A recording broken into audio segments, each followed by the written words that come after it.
அமித்ஷா எப்படியாவது காங்கிரஸை விஜய் பக்கம் போகக்கூடிய அளவுக்கு நீங்கள் காயை நகர்த்தணும். அதே மாதிரி ராமதாஸும் வந்து விஜய் பக்கம் போகக்கூடிய அளவுக்கு காயை நகர்த்தணும். இதையும் செஞ்சிட்டிங்கன்னா பிரேமலதாவை உங்கள் பக்கம் இழுக்கிறதுக்கு நீங்கள் எதையாச்சும் ஒன்று பண்ணிட்டீங்கன்னா திமுக மண்ணை கவுறது உறுதி, டெபாசிட்டே இருக்காது. இந்த 3 இதையும் இவங்க செய்யணும் அப்படிங்கிறது தான் நம்முடைய கருத்து கூட்டணி விஷயத்தில். அதனால் தமிழ்நாட்டில் கூட்டணி எந்த நேரத்திலும் எப்படியும் சாயலாம் அப்படின்னு 3 கட்சிகள் இருக்காங்க. இப்போ மற்ற கட்சியெல்லாம் செட்டில் ஆகிட்டாங்க. 3 கட்சிகள் இருக்காங்க. அதில் வந்து ராமதாஸின் கட்சி, அதுக்கப்புறம் காங்கிரஸ், அதுக்கப்புறம் பிரேமலதா. இதை வந்து கரெக்டாக காய நகர்த்தணும். எப்போவும் நம்ம கூட்டணியை பலப்படுத்திக்கிட்டு இருக்கிறது மட்டும் பண்ணக்கூடாது. எதிராளி கூட்டணியை வீக் பண்ணணும். அதுக்கெல்லாம் பணம் வச்சு அதிகாரத்தை வச்சு எல்லாம் பண்ணுவான். இதுக்கு முன்னாடி இப்படி தான் பண்ணான், நீங்களும் அப்படி தான் பண்ணணும். நீ அவனோட போய் சேராது. ஸ்டாலின் என்ன பண்ணார் போன தடவை 2021 பிரேமலதா வந்து இவங்ககிட்ட பேசிட்டாங்க, எடப்பாடிட்டு நேரம் போய் பார்த்தாங்க. அவங்க என்ன கேட்டாங்க தெரியுமா? எங்களுக்கு சீட்டை பற்றியெல்லாம் கவலை இல்லை, எங்களுக்கு வேண்டியது ராஜ்யசபா சீட்டு, என் பையனை அப்பா இதாக்கணும், எம்பியா சீட்டு நீங்கள் குறைச்சி கொடுத்தாலும் பரவாயில்ல அப்படின்னு பேசினாங்க. அப்புறம் பணம். அப்போ என்ன பேசுனாங்க? 2021 15 எம்எல்ஏ, ஒரு ராஜ்யசபா, பணம். அது நான் வெளில சொல்ல விரும்பலை, 100கணக்கான கோடி பணம் பேசிட்டாங்க. அப்போ என்ன பண்ணிட்டாங்க? ஒப்பந்தம் ஓகே அப்படின்ட்டாங்க பிரேமலதா. அப்போ அவர் உயிரோடு இருந்தார் விஜயகாந்த். அப்போ ஒப்பந்தத்தை டைப் பண்ணி எனக்கு அனுப்புங்கன்ட்டாங்க. அங்கேருந்து எடப்பாடி ஒப்பந்தத்தை டைப் பண்ணி அனுப்பி கட்சி தலைவர்கிட்ட சொல்லிட்டார், விஜயகாந்த் கட்சி நம்ம பக்கம் வந்துருச்சுன்ட்டார். இது ஸ்டாலினுக்கு போச்சு. ஸ்டாலின் என்ன பண்ணார்?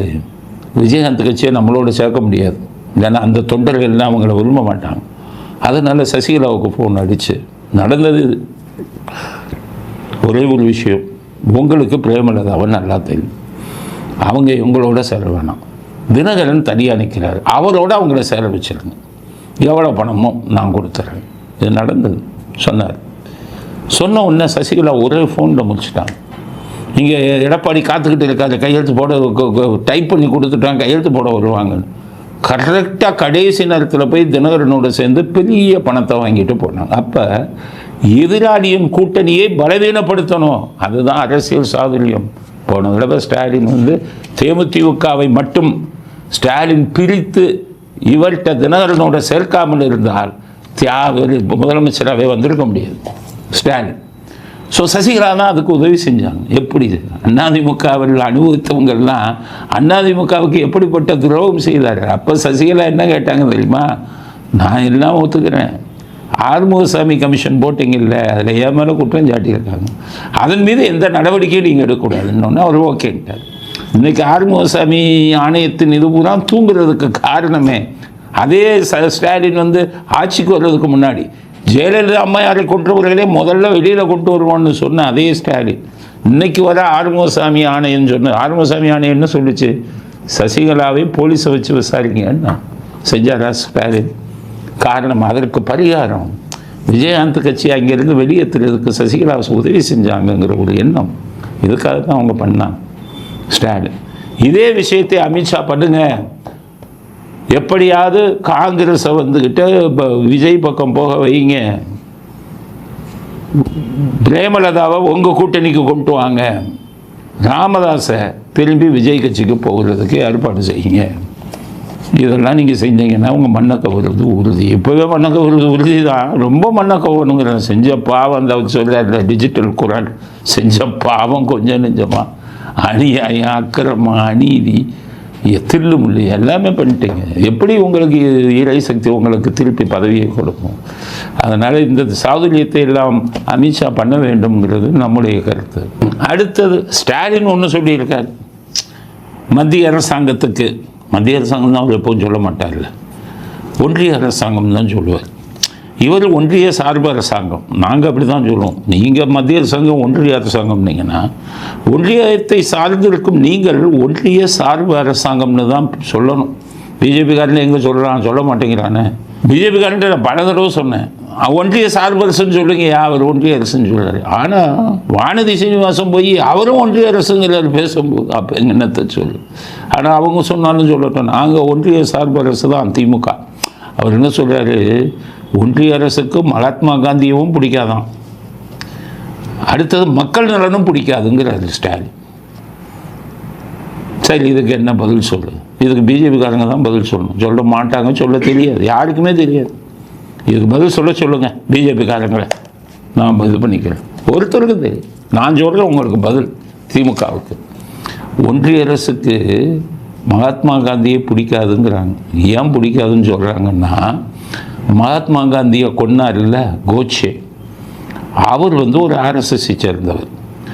அவர் சுட்டுட்டாருங்கிறதுக்காக ஒட்டுமொத்த பிஜேபியும் உங்களுக்கு மகாத்மா காந்தினா பிடிக்காது அப்படின்னு ஆரம்பிச்சிட்டாங்க. அதில் வேடிக்கை என்னென்னா, ஒரு கட்சியை சேர்ந்த ஒருத்தர் அந்த மாதிரி செஞ்சுட்டா அந்த கட்சியவே நீங்கள் அந்த மாதிரி முத்திரை குத்தலாமா? உங்கள் ஞானசேகரர் இருக்காரு, அண்ணா யூனிவர்சிட்டி பல்கலைக்கழகத்தில் அந்த மாணவியை பாலியல் பலாத்காரம் செஞ்சு இன்றைக்கி ஆயுள் தண்டனை அடைஞ்சு உள்ளே இருக்கார் ஞானசேகரன். அவர் உங்கள் மாசுவுக்கு வலதுகரம், சைதாப்பேட்டையில் இளைஞரணியில் துணை செயலாளர். அப்போ அவர் போய் அந்த பெண்ணை பலாத்காரம் பண்ணதுனால திமுகவே இப்போ பாலியல் பலாத்கார கட்சின்னு சொன்னால் நீங்கள் ஏற்றுக்குவீங்களா ஸ்டாலின்? உங்கள் கட்சியவே சொல்லணும், நாங்கள் பாலியல் பலாத்கார கட்சியா, நீ உங்கள் கட்சிக்காரங்க பூரா பாலியல் பலாத்காரம் பண்ண ஏற்றுக்குவீங்களா? அப்போ ஒருத்தர் செஞ்சதுக்காக அந்த ஒட்டுமொத்த கட்சியவே முத்திரை குத்தலாமா? உங்கள் ஆளுங்க தானே பிரியாணி சாப்பிட்டு காசு கொடுக்காமல் போகிறான், கடையை அடிக்கிறான், கள்ளச்சாராயம் காய்ச்சறான், அதனால அநியாயம் பண்ணுறான். உங்கள் எம்எல்ஏ என்னென்ன கூத்து பண்ணி பத்திரிக்கை நிறுவனம் கூட்டிகிட்டு போய் உதன்னு உதைக்கிறாரு, கல்குவாரி, அனுமதி இல்லாத கல்குவாரி வச்சு நடத்துகிறாரு. அப்போ உங்களை பூரா உங்கள் கட்சியை கல்குவாரி கட்சி, கள்ளச்சாராய கட்சி, பிரியாணி சாப்பிட்டு காசு கொடுக்காமல் போகும் கட்சின்னு உங்கள் கட்சி ஒட்டுமொத்த கட்சியையும் முத்திரை குத்துனா நீங்களே ஏற்றுக்கொள்வீர்களா? அப்போ கோச்சே தான் காந்தியை சுட்டாருங்கிறதுக்காக ஒட்டுமொத்த பாஜகவும் மகாத்மா காந்திக்கு எதிரானவர்கள்னு சொன்னால் கேட்குறவன் என்ன கேனப்பையன் நினைச்சிங்களா? அடுத்தது மக்கள் நலனுக்கு எதிரான கட்சிங்க எதை இவங்களை பாஜக அதிமுக கூட்டணியா? மக்கள் நலனுக்கு எதிரான கட்சி நீங்கள் மக்கள் நலனுக்கு ஆதரவான கட்சியா? நீங்கள் மக்கள் நலனுக்கு ஆதரவான கட்சின்னா டாஸ்மாகை வச்சு வியாபாரம் பண்ணுவீங்களா? டாஸ்மாகில் குடிச்சிட்டு அவன் செத்துக்கிட்டு இருக்கான், இளைஞர்கள்லாம் தப்பான அதில் போயிட்டு இருக்காங்க, ஸ்கூல் பசங்கள்லாம் குடிக்க ஆரம்பிச்சிட்டாங்க, இளம் பெண்கள்லாம் குடிக்க ஆரம்பிச்சிட்டாங்கன்னு தெரிஞ்சும் வருஷம் டாஸ்மாக் வருமானத்தை கூட்டுன்னு சொல்கிறீங்களே, அப்போ மக்கள் நலனில் உங்களுக்கு அக்கறை இருக்கா? போதை மருந்து தமிழ்நாட்டில் அது அவ்வளோ புழங்குதுன்னு எல்லாம் இது பண்ணி சொல்கிறாங்க. மாஃபியாங்கிறாரு முதலமைச்சர், பிரதமர். போதை மருந்து புழக்கம் அதிகமாகிடுச்சுங்கிறாரு பிரதமர். அப்படி இருக்கும்போது மக்கள் நலனில் அக்கறை இருந்தால் போதை மருந்து அடக்கணும்ல. உங்கள் ஜாபத் சாதிக்கிருந்து பணம் வாங்குறீங்களே 7 லட்சம் ரூபா போதை மருந்தை கடத்தியவர்கிட்ட இருந்து. அப்போ உங்களை நீங்கள் மக்கள் நலம் இல்லை அக்கறை இல்லாத கட்சின்னு சொல்லலாமா, இல்லை உங்களை போதை மருந்து கட்சின்னு சொல்லலாமா? அதனால் மைக்கு கிடைக்கிறதுங்கிறதுக்காக இவங்க எதுவும் பதில் சொல்ல மாட்டாங்க தலைவர்கள்ங்கிறதுக்காக அடிக்கிட்டே போகாதீங்க ஸ்டாலின். உங்கள் முதையை திரும்பி பாருங்கள். தேச விரோத கட்சின்னா நீங்கள் தான், கடவுள் விரோத கட்சி அப்படிங்கிறதுலாம் நீங்கள் தான், ஊழலுக்கு துணை போன கட்சி அப்படிங்கிறது நீங்கள் தான். இதில் இன்னொன்று சொல்கிறார் என்னென்னா, ஊழலுக்கு தண்டனை அடைந்தவர்கள் கிடையாது. என்ன தண்டனை அடைந்தவர்கள் கிடையாது? ஜெயலலிதாவை சொல்கிறார். கற்பனை குற்றச்சாட்டுகளை சொல்லி எங்கள் மேலே பழி சுமத்திக்கிட்டே இருக்காங்க. நான் பாஜக கிட்ட கேட்கறது என்ன என்றால், உங்க கூட இருக்கக்கூடிய எல்லோருமே ஊழல்வாதிகள் தான். அதுலேயும் உச்சநீதிமன்றம் வரைக்கும் போய் ஊழல் வழக்கில் தண்டிக்கப்பட்டவங்க தான் அதிமுக.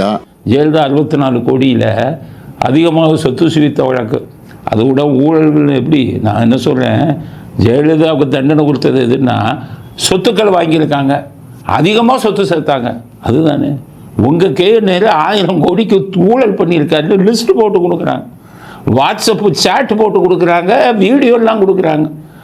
வேலைக்கு சேர்க்கறதுக்கு லஞ்சம் வாங்கியிருக்காரு, ஒவ்வொரு கான்ட்ராக்டுக்கும் லஞ்சம் வாங்கியிருக்காரு. உண்மையான ஊழல் நீங்கள் தான். அவங்க மேலே போட்டது அளவுக்கு அதிக சொத்து தான் சேர்த்தாங்க. நீங்கள் அப்படி இல்லையே. சர்க்காரி கமிஷனில் உங்கள் அப்பாவை என்ன சொன்னார், விஞ்ஞான முறையில் ஊழல் செய்தவர்கள்ங்கிற பட்டம் வாங்கினார்கள். இன்றைக்கி உங்கள் மந்திரி பொன்முடி ஊழல் வழக்கில் 3 வருஷம் தண்டனை வாங்கி இதுக்கு இந்த ஹைகோர்ட்டால் தண்டிக்கப்பட்டவர் தானே. அப்போ ஊழலை பற்றி நீங்கள் பேசலாமா?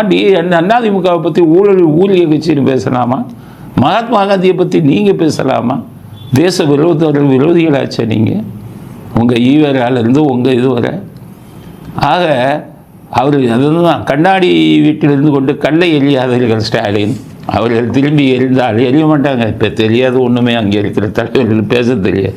எரிந்தால் உங்கள் கண்ணாடி மாளிகை தகர்ந்து போய்விடும் அப்படிங்கிறத அடுத்த கட்ட கருத்தாக பதிவு செய்ய விரும்புகிறோம். அடுத்தது இந்த திருமாவளவன், அவர் எதையாச்சும் பேசிக்கிட்டு இந்த தடவை கட்சி தலைவர்களை தான் பேசுவார், அதுதான் பார்த்துருக்கோம். இப்போ என்னென்ன சேர சோழ பாண்டியர்களே பேசிட்டார். 3 வேளை நம்ம லாயக்கில் இருக்கிற அந்த பல்லவர்களையும் சேர்த்துட்டார். பல்லவங்க இவங்களெல்லாம் நான் மதிக்கிறதே இல்லை. நீங்கள் எனக்கு எந்த அரசன் மீதும் மதிப்பு கிடையாது, எவனையும் நான் பெரிய சக்தியாக பார்ப்பது கிடையாது. அந்த மன்னர்கள் காலத்தில் தான் இந்த நாடு குட்டிச்சுவரானது, சமஸ்கிருதமயமானது, இந்துத்துவமயமானது. தமிழ் கோவிலின் கருவறைக்குள்ளே இருந்த தமிழ் தூக்கி வெளியே வீசப்பட்டதெல்லாம் இந்த பாண்டிய மன்னர்கள், சோழ மன்னர்கள், சேர மன்னர்கள், பல்லவ மன்னர்கள் ஆண்ட காலத்தில் தான். வேள்வி நடத்தியவன், யாகம் நடத்தியவன், தமிழ் பெயர்களை மாற்றி வடமொழி பெயர்களை தங்கள் பெயருக்கு பின்னால் சூட்டிக் கொண்டவன். ராஜராஜன் என்பது தமிழ் பெயரா? ராஜேந்திரன் என்பது தமிழ் பெயரா? எல்லாம் வடமொழி பெயர்களை சூட்டிக் கொண்டவர்கள், வடமொழியிலே மயங்கி கிடந்தவர்கள். அவர்கள் எல்லாம் சரித்திர நாயகர்கள். பாய் எவ்வளவு பெரிய சாதனையை செஞ்சவங்க. திருமாவளவன் போய் அவங்கள மதிக்க மாட்டாருன்னா அந்த அளவுக்கு பெரிய ஆளா நீங்க? 6 சீட்டு வாங்கிட்டு 2 சீட்டு 3 சீட்டு ஜெயிக்கிற ஆளுங்க. தமிழ்நாட்டையே வந்து ஆண்ட பரம்பரை அவங்க. சேரன், சோழன், பாண்டியன், எங்கள் பக்கம் வட தமிழ்நாட்டில் பல்லவன் ஆண்டவர்கள் அவங்க. சேரன்னா யாரு தெரியுமா? சேரன் செங்குட்டுவன்னாங்க. அவங்க ஆட்சி காலத்தை பொற்காலம்னு வருதிச்சாங்க. ட்ரேடு, வாணிபம், கடல் வழியாக நடந்த வாணிபம் எல்லாம் அவ்வளவு உச்சத்துக்கு போச்சு. 2-3 நூற்றாண்டுகளாக தமிழ் இதை ஆட்சி செய்தவர்கள். அவங்கள போய் அவங்கள நான் விரும்பலை, அவங்களாம் மதிக்கலை. அப்புறம் ஏன் மதிக்கலைன்னு சொல்கிறாரு அப்புறம் பார்ப்போம். ஆனால் அவங்க எவ்வளோ சாதனையாளர்கள். சோழர்களையும் சொல்கிறாரு அவங்க லாயக்கில். ராஜேந்திர சோழன், ராஜராஜ சோழன், இவங்கெல்லாம் எவ்வளோ பெரிய இங்கே இலங்கையவே பிடிச்சாங்க. ஆசியாலெல்லாம் பல இவங்களை பிடிச்சி வெற்றி கொடி நாட்டினாங்க. அவங்கள நான் மதிக்கிறதுல லாயக்கில்லைங்கிறது திருமாவளவன். 1% ஓட்டு வாங்குகிற திருமாவளவன் ஒட்டுமொத்த தமிழகத்தையே ஆண்டு கொண்டிருந்தவர்கள் இவர்கள். பாண்டியர்களையும் சொல்கிறார், அவங்களும் லாயக்கு. எப்படிப்பட்டாலும் பாண்டியர்கள், நான் சங்க தமிழ் வளர்த்தவங்க பாண்டிய மன்னர்கள். அங்கே கண்ணகிக்கு தப்பான தீர்ப்பை கொடுத்தேன்னு சொன்ன உடனே அந்த ஸ்பாட்லேயே அரச சபையிலேயே உயிரை விட்டவன் பாண்டியன் நெடுஞ்செழியன். இந்த இவ்வளவு தியாகிகளை பல்லவர்களை சொல்கிறாரு மோசம். காஞ்சிபுரத்தை தலைநகராக கொண்டு ஆண்ட பல்லவர்கள் சிற்பத்தில் எந்த அளவுக்கு இது பண்ணியிருக்காங்கங்கிறது, எத்தனை கோயில்களை கட்டினார்கள். இந்து மதத்தையே வந்து அந்த அளவுக்கு காப்பாற்றி அந்த பெருமையை கொண்டு போனாங்க. இவர்களையெல்லாம் திருமாவளவன் ஜாதி பெயரில் கட்சி நடத்தி கொண்டிருக்கும் திருமாவளவன் சொல்கிறாரு லாயக்கில். நான் மதிக்க மாட்டேன். ஏன் மதிக்க மாட்டேன்னா, கோயில்களில் வந்து தமிழை இல்லாமல் பண்ணாங்களாம், சமஸ்கிருதம் இதெல்லாம் கொண்டு வந்தாங்க. இதை ஒரு வச்சு லாயக்கில்லை. இன்னும் ஒரு கூத்தாடி இந்த ரஞ்சித், அவர் அப்படி தான் சொன்னார். ராஜராஜ சோழனை அவ்வளவு தாக்குனார். நேற்று முளைத்த காளான்கள் எங்கே முளைச்சது? இதெல்லாம் குப்பை தொட்டில் முளைத்த காளான்கள் எல்லாம் நாட்டை ஆண்ட மிகப்பெரிய சாதனையாளர்களை பேசலாமா? வல்லவர்களை பற்றியும் சேர சோழ பாண்டியர்களை பற்றியும் நீங்கள் பேசுகிறதுக்கு உங்களுக்கெல்லாம் அடிப்படை தகுதி இருக்கா? என்ன காரணம் சொல்கிறீங்க சொல்லுங்கள். கோயில்களில் அதை சமஸ்கிருதத்தை கொண்டு வந்தாங்கன்னா அது அவன் இஷ்டம். நான் கோயிலில் போய் கும்பிட்றேன். அந்த காலத்து ஓலைச்சுவடிகளில் என்ன இது இருந்ததோ, மொழி இருந்ததோ, அதைத்தான் நான் ஃபாலோ பண்ண விரும்புகிறேன். உங்களுக்கு தான் விருப்பம் இல்லைன்னா கடவுள் இல்லைன்னு சொல்கிறவங்களாச்சே. எலெக்ஷன் டைமில் மட்டும் கடவுளை வந்து கும்பிடுவீங்களே. சிதம்பரம் கோயில்லையும் காஞ்சிபுரம் அம்மன் கோயில்லையும் எலெக்ஷன் வந்துட்டா போய் சாமி கும்பிடுவீங்களே திருமாவளவன். இப்போ வந்து கேட்டால் கோயில்களில் கெடுத்தவங்க இவங்கன்னு சொன்னீங்கன்னா திருமாவளவன் அவர்களுக்கு கடுமையான கண்டனத்தை தெரிவித்துக் கொள்கிறோம். பார்த்து பேசுங்க. சரித்திர நாயகர்கள் எல்லாம், உலக சாதனை செய்தவர்களை எல்லாம் நேற்று கட்சியை ஆரம்பித்த நீங்கள் எல்லாம் கொச்சைப்படுத்தி பேசுவது தமிழ்நாட்டிலே யாரும் உங்களை மன்னிக்க மாட்டார்கள் அப்படிங்கிறது வந்து திருமாவளவனுக்கு மிகப்பெரிய கண்டனத்தை தெரிவித்துக் கொண்டு இந்த பதிவை பதிவு செய்கிறோம்.